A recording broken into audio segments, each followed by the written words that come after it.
Hey,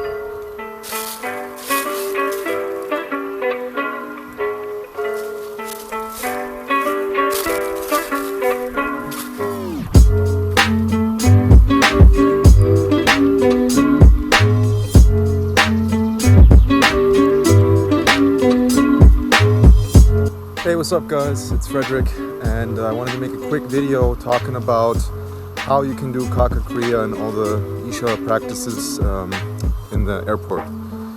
So first off, I had about 36 hours of flying. I was flying from the Isha Yoga Center in Coimbatore to Delhi, and from Delhi I was staying there overnight. Slept in a corner with my sleeping bag, and then I took off to Kiev. And in Kiev, I was staying for another 4 hours. So, real quick update for you guys who's interested. I was definitely interested when I learned about Shoonya, how we can do these things in the airport or public spaces, because it is definitely kind of loud. And so here's my tips. Number one, don't care so much about what other people think, because in the end of the day, what happened to me is most people just laugh, especially kids or whatnot. They think it's kind of funny that someone does something like that. Most other people don't care. They're just doing their own thing anyways. Tip number two, take something to sit on, because in the airport the floor can be really cold. And even if you have a jeans on or something, and that could be a little bit a hindrance for you if you have to do sitting in Vajrasana, basically on your knees, and it's really cold, and especially it's really hard too. So I'd suggest to take like a pullover and sit on that if you do your practices. Tip number three, take a corner that is somewhat less populated, because if less people are near you, you're going to be less irritated when you're doing your own stuff that is kind of loud, and other people will be so far away that they don't really have a choice but to look and laugh, but they can't really come over to you and tell you, listen, please stop because I'm reading a book, because they're too far away. They're not going to come over. So for me, it worked out really fine. I went to Delhi from Coimbatore. In Coimbatore, found a nice spot with some birds where I did Kaka Kriya and Shakti Shalana Kriya, and I also did Shambhavi. And there was one guy sitting next to me. He was sleeping, and I probably woke him up.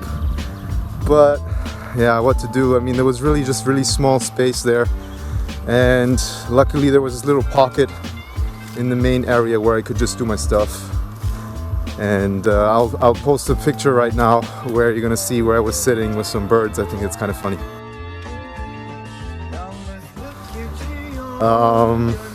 Yeah, so the next thing was I flew to Delhi. In Delhi, I had to stay over 12-hour layover, so I found myself a nice little pocket where I could sleep in my bag, because it was basically 11 p.m. when I got there. The next morning I woke up like at 7 a.m. in the morning, and I did my practices. I did Surya Kriya, Shakti, Upa Yoga. I didn't do Buddha Shuddhi, which would have been a fun thing to see if somebody would be irritated by the little fire that you have.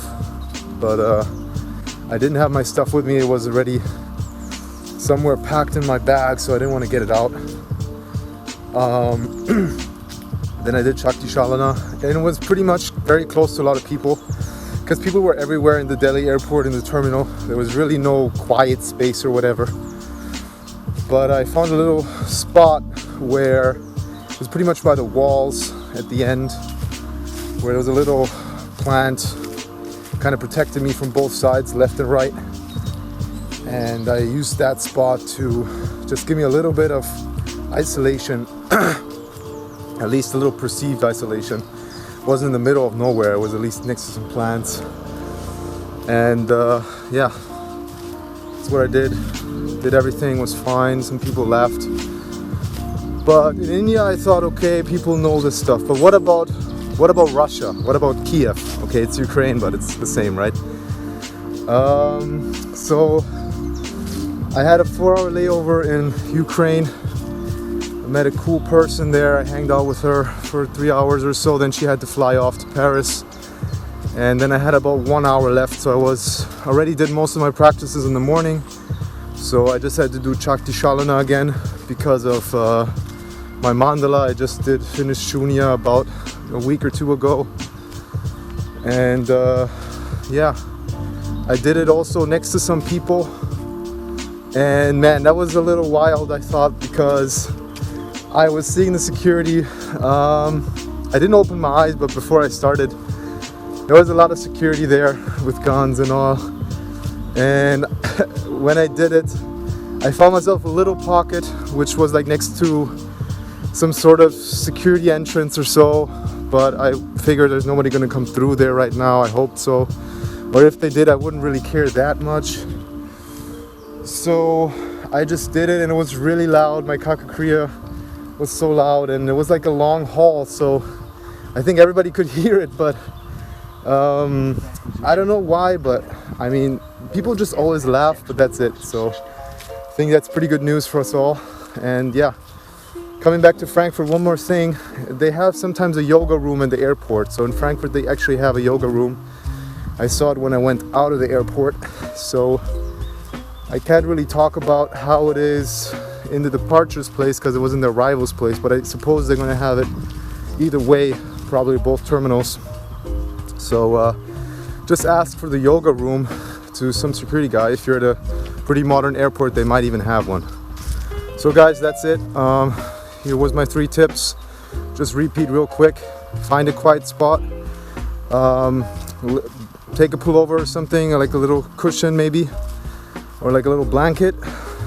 And yeah, don't care about what other people think. Just do your thing. At the end of the day, they're probably just gonna laugh, which is totally fine. So yeah, I hope you guys had some good information, and see you guys soon. Bye bye.